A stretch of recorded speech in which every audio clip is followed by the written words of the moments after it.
Dunia ini semakin maju dan berkembang tanpa batas. Teknologi semakin canggih, sehingga membutuhkan komponen yang bernama nikel. Simat dengan komponen penting selain teknologi. Banyak benda yang kita gunakan sehari-hari berasal dari logam nikel ini. Nikel ini ajaib, bisa berada di mana saja dan mempermudah kehidupan manusia. Nikel merupakan komponen penting dalam berbagai perangkat elektronik, termasuk laptop dan handphone, karena beberapa sifat uniknya seperti nikel merupakan konduktor listrik yang sangat baik.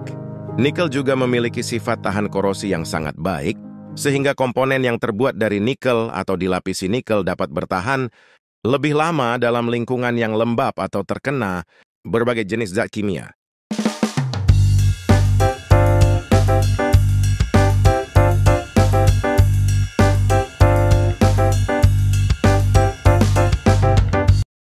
Nikel itu adalah unsur kimia dengan simbol Ni dengan nomor atom 24 yang termasuk dalam kelompok logam transisi. Logam ini memiliki penampilan berwarna putih keperakan dengan sedikit semburat keemasan, serta dikenal karena sifatnya yang keras dan bulat. Nah, nikel ini memiliki titik lebur sekitar 4.455 Celcius dan titik didih 2.730 derajat Celcius, menjadikannya tahan terhadap suhu ekstrim dan keras. Ya, di sini saya akan menyebutkan jenis-jenis nikel, yaitu ada limonit, ada saprolit, dan ada sulfida. Nah, di Indonesia ini ada dua mineral yang diolah di Indonesia, yaitu ada saprolit itu menggunakan pirometalurgi dan limonit ini menggunakan hidrometalurgi. Nah, di nikel laterit ini juga digolongkan menjadi dua lagi, ada nikel yang saprolit berkadar tinggi dan limonit yang berkadar rendah. Biji jenis yang saprolit ini juga mempunyai kadar besi yang rendah. Magnesiumnya juga magnesium sama silikatnya tinggi. Sedangkan yang limonit ini dia kebalikannya dari saprolit, berarti dia mempunyai biji besi yang tinggi, magnesium dan silikanya itu yang rendah. Nah, proses pengolahan jenis-jenis nikel ini itu bergantung dengan jenis-jenis nikelnya itu sendiri.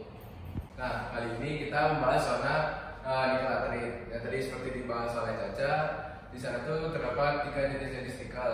Ada jenis nikel limonit, saprolit, dan ada yang sulfida. Nah, jadi kali ini kita akan beranjak ke zona nikel laterit yang banyak terjadi di Indonesia.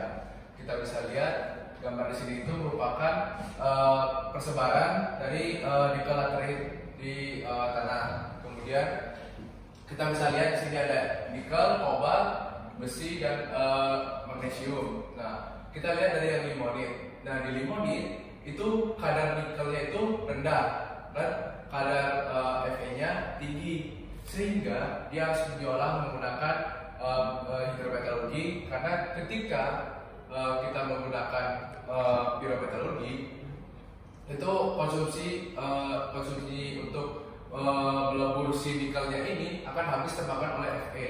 Nah, jika kita menggunakan hidrometalurgi, itu kita memperhitungkan juga kadar magnesiumnya, karena di sini kadar magnesiumnya itu kurang dari 0,5. Nah, sedangkan kita bisa lihat yang zona paling bawah ini yang ada hijau-hijaunya itu zona saprolit. Nah, di zona saprolit itu kadar nikelnya tinggi 1,8 sampai 3. Nah, kemudian kalau kita lihat besinya itu juga rendah dari 25 sampai 40, 10 sampai ke 25. Kemudian magnesiumnya juga tergolong tinggi karena di sini itu 15 sampai 35%.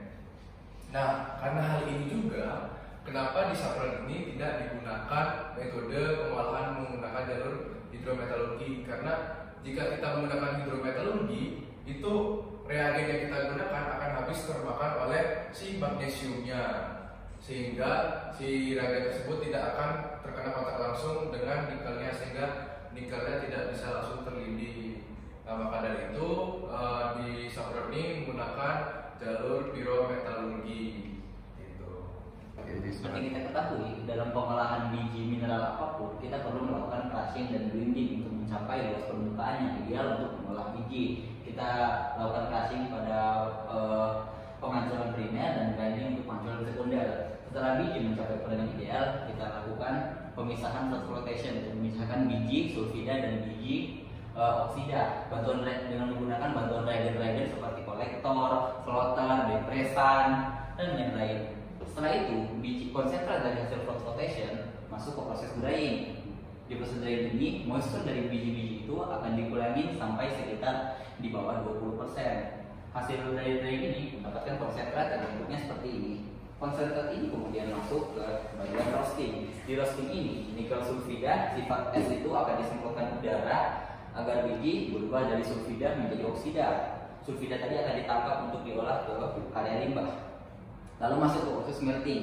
Di proses smelting ini, konsentrat dari roasting akan dilebur hingga mencapai titik lebur dan terjadi pemisahan antara lautan metal dan juga slag.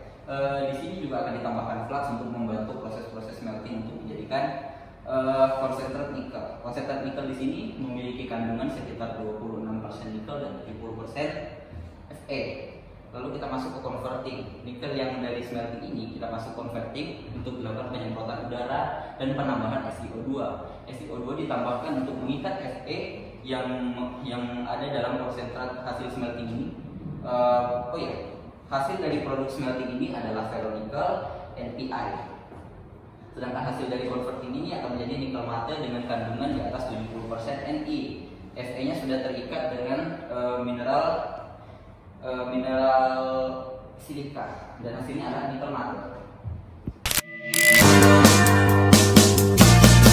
Underground